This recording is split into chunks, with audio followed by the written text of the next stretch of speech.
The sound of my phone buzzing at 6 a.m. wasn't unusual. What was unusual was the sheer volume of notifications lighting up my screen like a Christmas tree. 47 messages from my bank. My heart dropped into my stomach as I scrolled through alert after alert. Transaction approved, $12,500, Louis Vuitton Paris. Transaction approved, $8,900, business class flight. Transaction approved, $15,200, Gucci Milano. I sat bolt upright in bed, my hands shaking as I opened my banking app. The numbers staring back at me felt surreal, like I was trapped in some kind of financial nightmare. $50,000. Gone.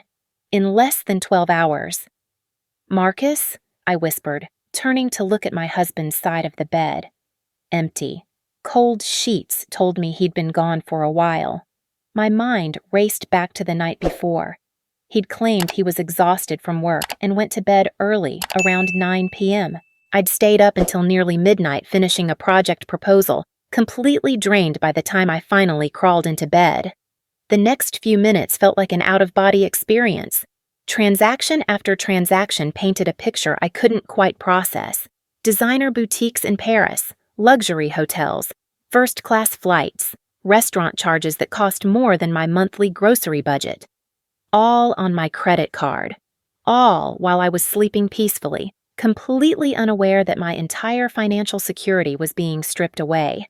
My hands trembled as I called the bank's fraud department. The representative's voice was professional but sympathetic as she confirmed what I already knew. These weren't authorized transactions. At least, not by me. "Ma'am, we'll need to freeze the card immediately and start a fraud investigation," she explained. "Can you think of anyone who might have access to your card details?" The question hung in the air like poison. Of course I knew who had access. The man I'd been married to for 8 years. The man who knew where I kept my wallet, who'd watched me input my PIN countless times, who had every opportunity to memorize those 16 digits that were supposed to keep my financial life secure. But knowing and accepting are two different things entirely. I stumbled downstairs to our home office, my legs feeling like jelly. Our security system had cameras throughout the house, something Marcus had insisted on for our protection. The irony wasn't lost on me as I pulled up the footage from the previous night. There it was, time-stamped at 2:17 a.m. My husband, the man who claimed to love and cherish me, carefully photographing my credit cards with his phone. The image was crystal clear, Marcus in his pajamas, rifling through my purse like a common thief. But he wasn't just any thief. He was someone I trusted, someone who shared my bed, my life, my dreams.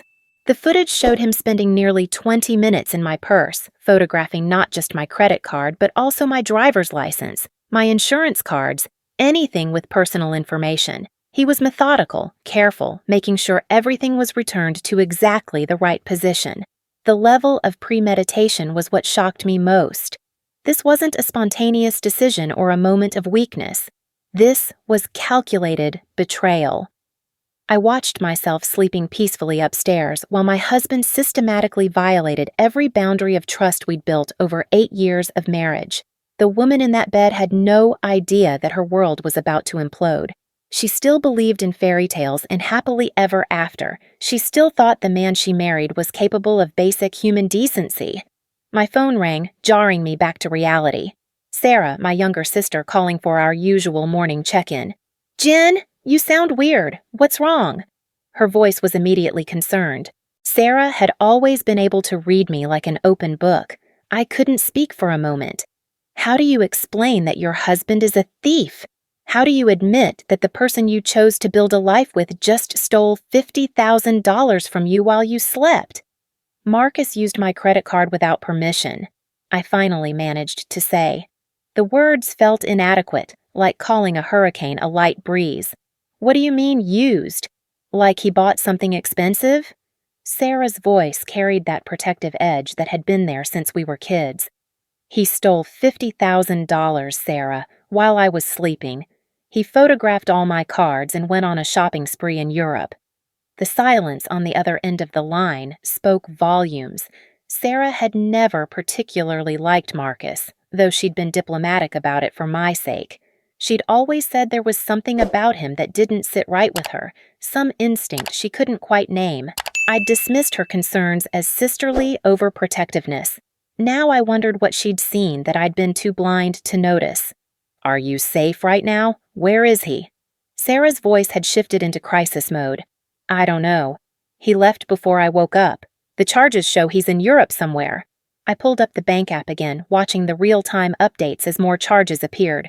A jewelry store in Rome, a high-end restaurant in Florence. Each notification felt like another knife to the chest. The next few hours passed in a blur of phone calls and paperwork. Filing a police report felt surreal, giving statements about my own husband like he was a stranger who'd mugged me on the street. The detective assigned to my case, a middle-aged woman named Officer Rodriguez, was kind but direct. "Mrs. Patterson, I have to ask, had your husband shown any signs of financial stress lately? Any unusual behavior or requests for money?" She sat across from me at my kitchen table, taking notes as I tried to piece together any warning signs I might have missed. I thought back over the past few months, searching for red flags. Marcus had been working longer hours, staying late at the office more frequently. He'd been more secretive about his phone, taking calls in other rooms, but I'd attributed all of this to work stress. His marketing firm had been going through a rough patch, laying off employees and cutting budgets. He mentioned that his company was struggling, I admitted, but he never asked me for money. He never even hinted at financial problems. Officer Rodriguez nodded, making another note. Often, perpetrators of financial fraud within marriages exhibit exactly this behavior. They maintain the illusion of normalcy while secretly planning their theft. "It's more common than you might think." More common than I might think. The phrase echoed in my head long after she left. How many other women had sat in their kitchens giving statements about husbands who'd robbed them blind? How many other marriages had been built on lies and financial deception? The hardest part was the waiting. Marcus's phone went straight to voicemail every time I called. His office claimed he'd taken emergency vacation time but couldn't provide any details. For all intents and purposes, my husband had vanished, leaving behind only a trail of fraudulent charges and a devastated wife. But as the shock began to wear off, something else started to take its place. A cold, calculating anger that surprised me with its intensity. Marcus thought he was clever, disappearing to Europe with my money while I dealt with the aftermath.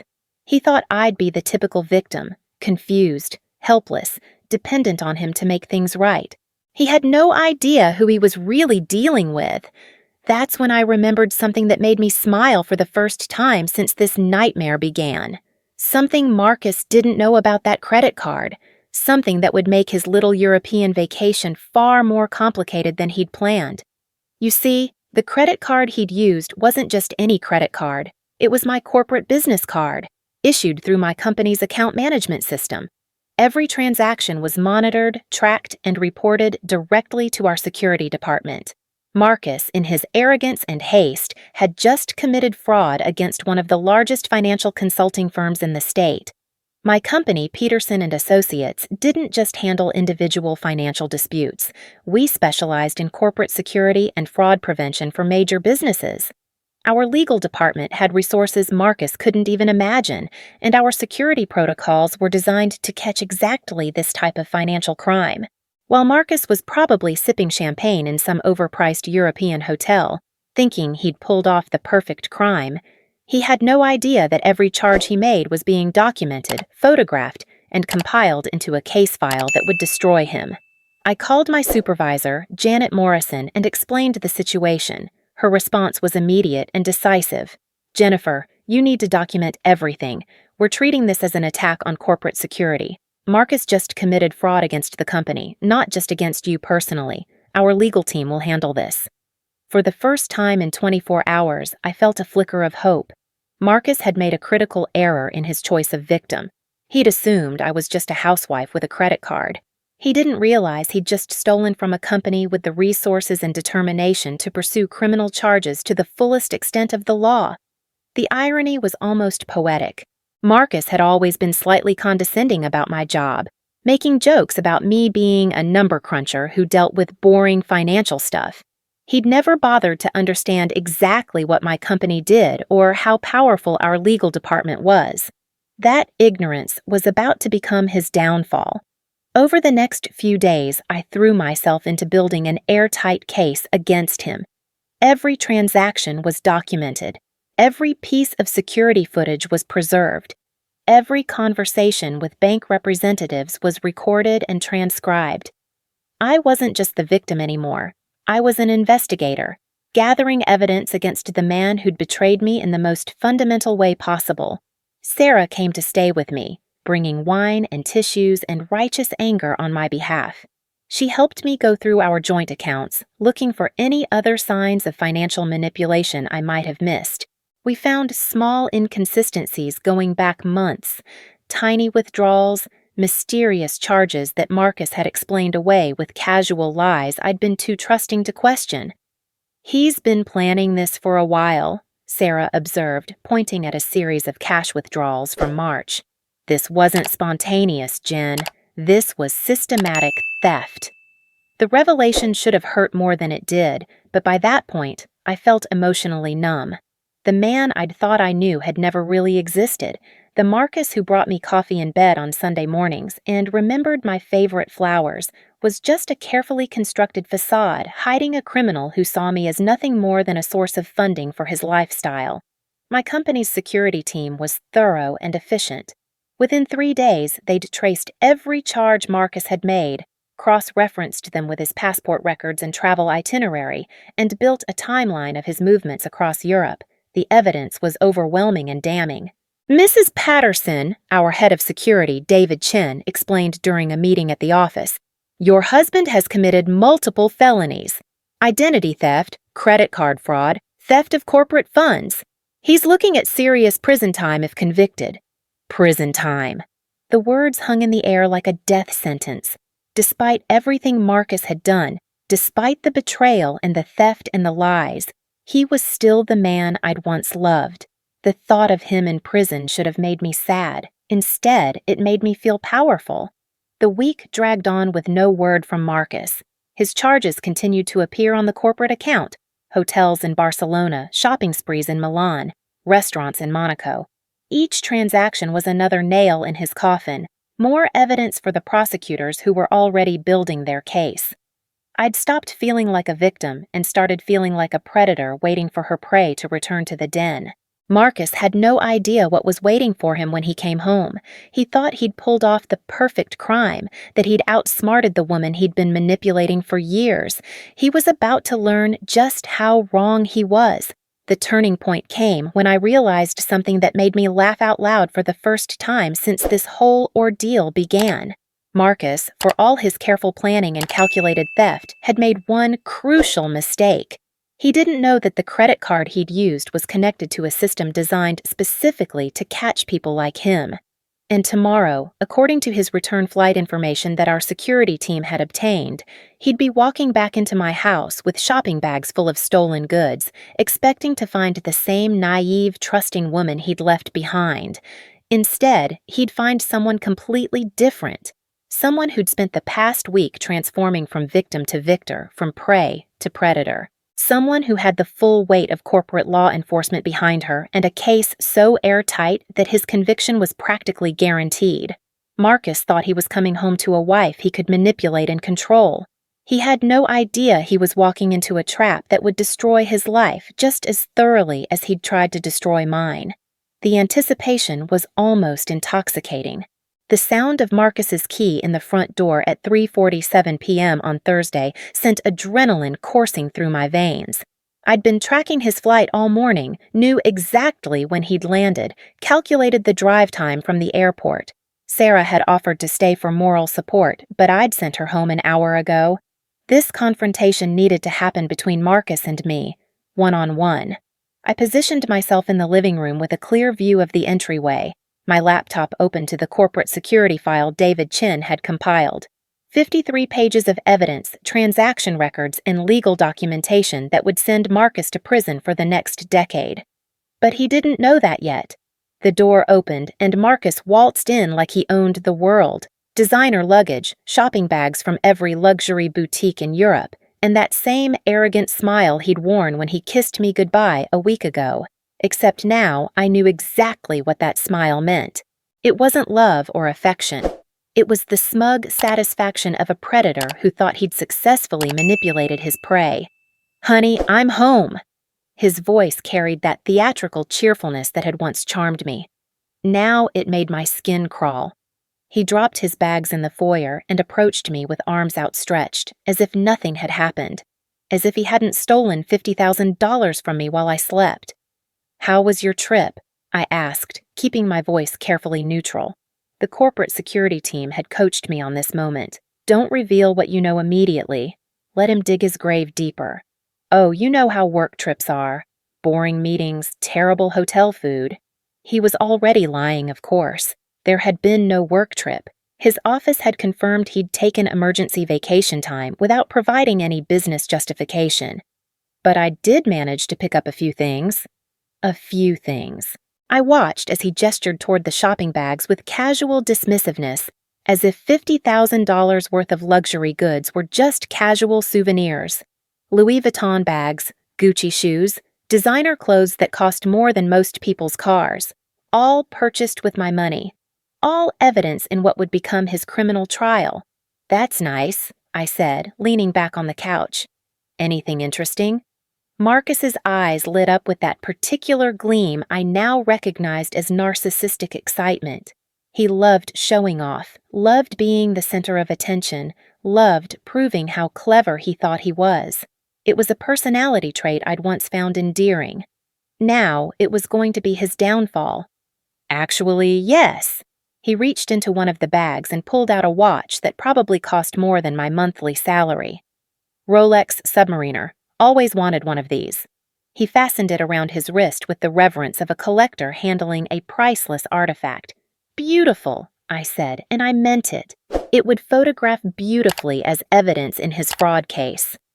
"How did you afford something like that on a work trip?" For just a moment, Marcus hesitated. A flicker of uncertainty crossed his face, quickly replaced by that same arrogant confidence. "Company bonus came through. Figured I deserved to treat myself." Another lie. His company was laying people off, not giving bonuses, but I let it slide, curious to see how deep he'd dig this hole. "Well, you certainly did treat yourself," I observed, gesturing at the collection of shopping bags. "That must have been quite a bonus." Marcus laughed, a sound that used to make me smile but now made me want to vomit. "You have no idea. Sometimes good things happen to people who work hard and play smart." Play smart. The irony was so thick I could taste it. Marcus thought stealing from your wife while she slept was playing smart. He had no idea how catastrophically stupid his next words were going to be. He walked over to where I sat, that Rolex catching the light as he moved. "Speaking of playing smart." He reached into another bag and pulled out a bottle of champagne that probably cost more than our mortgage payment. "I wanted to thank you for the upgrade." The upgrade? I kept my voice steady, but my heart was pounding. This was it, the moment I'd been waiting for all week. Marcus's smile turned predatory. "Come on, Jennifer. Did you really think I didn't know?" He set the champagne down and pulled out his phone, scrolling through what I assumed were photos of his European adventure. "Your credit card details weren't exactly hidden, and honestly, after 8 years of marriage, I figured you owed me a little vacation." The casual cruelty in his voice was breathtaking. After 8 years of marriage, I owed him? As if our entire relationship had been some kind of transaction where I was perpetually in his debt. As if love and trust and partnership meant nothing compared to his sense of entitlement to my money. "So you used my credit card," I said, still maintaining that carefully neutral tone. "I used our credit card," he corrected with mock indignation. "We're married, remember? What's yours is mine, right?" He laughed again, clearly enjoying what he thought was his moment of triumph. "Besides, you make good money at that little job of yours. 50,000 is nothing to someone like you." Someone like me. A woman he could steal from without consequences. A wife so trusting and naive that she'd never fight back. A victim who would absorb his betrayal and move on because that's what good wives do. He had no idea who he was talking to. "Thanks for the upgrade!" Marcus raised the champagne bottle like he was making a toast, his voice dripping with mock gratitude and genuine cruelty. "You should be proud, honey. Your husband is living his best life thanks to your hard work." That's when I burst out laughing. It wasn't the reaction Marcus expected. His triumphant smile faltered as I doubled over with genuine, uncontrollable laughter. The kind of laughter that comes from witnessing something so absurd, so perfectly ironic, that your brain can't process it any other way. "What's so funny?" Marcus demanded, his confidence visibly shaking. I wiped tears from my eyes, still chuckling. "Oh, Marcus, you really have no idea, do you?" "No idea about what?" The uncertainty in his voice was music to my ears. I picked up my laptop and turned the screen toward him. "The credit card you used? It's not just my credit card." Marcus squinted at the screen, trying to read the corporate security report. I watched his face change as the reality began to dawn on him. The color drained from his cheeks. The champagne bottle slipped from his suddenly nerveless fingers. "That's my corporate business card, Marcus, issued through Peterson and Associates Security Department. Every transaction you made has been monitored, documented, and reported directly to our fraud prevention team." The silence in the room was deafening. Marcus stood frozen, his mouth opening and closing like a fish gasping for air. The shopping bags that had represented his triumph now looked like evidence in a crime scene, which, essentially, they were. "You didn't just steal from your wife," I continued, my voice getting stronger with each word. "You committed fraud against one of the largest financial consulting firms in the state, a company that specializes in catching people exactly like you." Marcus finally found his voice, though it came out as barely a whisper. "That's impossible. You said it was your personal card." "I never said that. You assumed it was my personal card because that's what you wanted to believe. You never bothered to actually look at it, did you? If you had, you would have noticed the corporate logo, the business account number, the company name printed right there on the front." I stood up, laptop in hand, feeling more powerful than I'd felt in years. "David Chin, head of corporate security, has been building a case against you all week. 53 pages of evidence, Marcus. Photos of every transaction, records of every charge, documentation of every crime you committed." The Rolex on Marcus's wrist suddenly looked less like a trophy and more like handcuffs. "Jennifer, I can explain—" "Explain what? How you photographed my credit cards at 2 a.m. while I was sleeping? How you premeditated this theft for months? How you just confessed to everything on camera?" Marcus looked around wildly. "On camera?" I pointed to the security system he'd insisted we install for protection. The same system that had captured his original theft was now recording his confession. "You just admitted to using my credit card without permission, Marcus. You thanked me for the upgrade and bragged about living your best life with stolen money. All of it recorded, all of it admissible in court." The transformation in Marcus was remarkable. The confident, arrogant man who'd waltzed through my door 20 minutes ago was gone, replaced by someone who looked like he might vomit or faint or both. He slumped into a chair, his head in his hands. "This isn't happening," he muttered. "This can't be happening."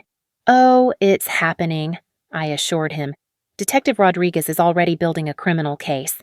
Identity theft, credit card fraud, theft of corporate funds. The prosecutor is talking about multiple felony charges." Marcus looked up at me with something that might have been desperation. "Jennifer, please. I'm your husband. You can't do this to me." The audacity was breathtaking. After stealing $50,000 from me, after betraying 8 years of marriage, after treating me like a personal ATM, he wanted me to protect him from the consequences of his own actions. "I didn't do anything to you, Marcus. You did this to yourself." I closed the laptop and stood up. "The police will be here within the hour. Peterson and Associates' legal team will be filing charges first thing Monday morning. Your European vacation just cost you the next 10 years of your life." The next few hours passed in a blur of sirens, handcuffs, and Miranda rights. Marcus's transformation from arrogant criminal to terrified defendant was complete. As the police led him away, still wearing that $50,000 Rolex, I felt something I hadn't expected. Relief. Not relief that my marriage was over, but relief that I'd finally seen Marcus for who he really was. The man I'd loved had never existed. He was a carefully constructed facade designed to hide someone who saw me not as a partner, but as a resource to be exploited. Sarah arrived within minutes of the police cars leaving, as if she'd been monitoring police scanners all week. She found me sitting in my now quiet living room, surrounded by Marcus's abandoned shopping bags. "Are you okay?" she asked, though her tone suggested she already knew the answer. "I'm better than okay," I said, and meant it. "I'm free." The legal proceedings moved faster than I'd expected. Peterson and Associates had resources that individual victims of fraud could only dream of. Their legal team treated Marcus's case like a corporate security breach, which, technically, it was. Within 2 weeks, the evidence was so overwhelming that Marcus's public defender recommended he accept a plea bargain. 7 years in federal prison, full restitution of the stolen funds, a criminal record that would follow him for the rest of his life. The Rolex, the designer clothes, the luxury goods, all of it confiscated as evidence and eventually sold to help repay what he'd stolen. But the real victory wasn't the legal consequences. It was what happened next. My divorce attorney, recommended by Peterson and Associates' legal team, was a woman named Patricia Williams, who specialized in cases involving financial abuse within marriages. She helped me understand that what Marcus had done wasn't just theft. It was economic abuse, a form of domestic violence that often goes unrecognized. Many women never realize they're victims of financial abuse, Patricia explained during one of our meetings. They think it's normal for husbands to control money, to make unilateral financial decisions, to have access to everything while keeping their wives in the dark. Looking back, I could see the pattern Marcus had established over our 8 years of marriage. The way he'd gradually taken over more financial responsibilities while giving me less access to information. The way he'd made me feel guilty for spending money on myself while freely spending on things he wanted. The way he'd positioned himself as the financial expert in our relationship while treating my successful career as a cute hobby. The divorce was finalized 3 months after Marcus's arrest. I kept the house, the savings account, and my sanity. Marcus kept his prison sentence and his criminal record. But the most important thing I kept was the lesson I'd learned about my own strength. For 8 years, I'd allowed Marcus to make me believe I was dependent on him, that I needed him to manage our financial life, that I was lucky to have someone who would take care of such complicated things. The truth was exactly the opposite. I was a financial consultant for major corporations. I managed million-dollar accounts and advised businesses on fraud prevention. I was competent, intelligent, and financially sophisticated. Marcus had been the dependent one, living off my salary and expertise while contributing nothing but manipulation and lies. My career flourished after the divorce. My experience with Marcus's fraud case led to a promotion at Peterson and Associates and a specialization in domestic financial abuse cases. I began speaking at conferences, helping other women recognize the warning signs I'd missed, empowering them to protect their financial independence. The house felt different without Marcus's presence, lighter somehow, more peaceful. I redecorated, removing every trace of his influence and creating a space that reflected who I actually was rather than who he'd tried to make me become. 6 months after the divorce was final, I got a letter from Marcus in prison.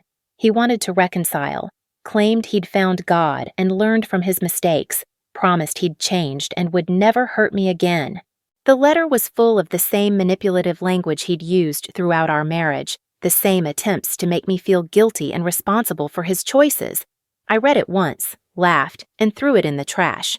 The credit card Marcus had used, my corporate card that had been his downfall, got retired after the investigation concluded. Peterson and Associates issued me a new one with enhanced security features. But sometimes I kept the old statement as a reminder of how quickly a victim can become a victor when she stops believing the lies and starts trusting her own strength. Marcus had thought he was clever, targeting a wife he saw as naive and controllable. He'd planned his theft carefully, executed it flawlessly, and returned home expecting to find the same woman he'd left behind. Instead, he'd discovered that the woman he'd tried to victimize was far more dangerous than he'd ever imagined. Not because she was cruel or vengeful, but because she refused to remain a victim. She'd transformed his crime into his conviction. his theft into his downfall, his moment of triumph into the beginning of his destruction. The credit card he'd used wasn't just connected to my bank account, it was connected to a system designed to catch people exactly like him. And once that system was activated, his fate was sealed. Sometimes justice isn't about revenge. Sometimes it's simply about refusing to let someone else's choices define your future. Marcus had tried to steal more than money from me.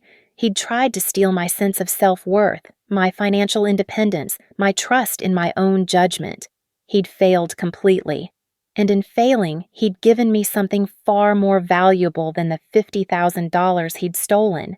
He'd given me proof of my own strength, evidence of my own resilience, and confidence in my ability to protect myself from anyone who tried to harm me. That lesson was worth far more than any amount of money Marcus could have stolen.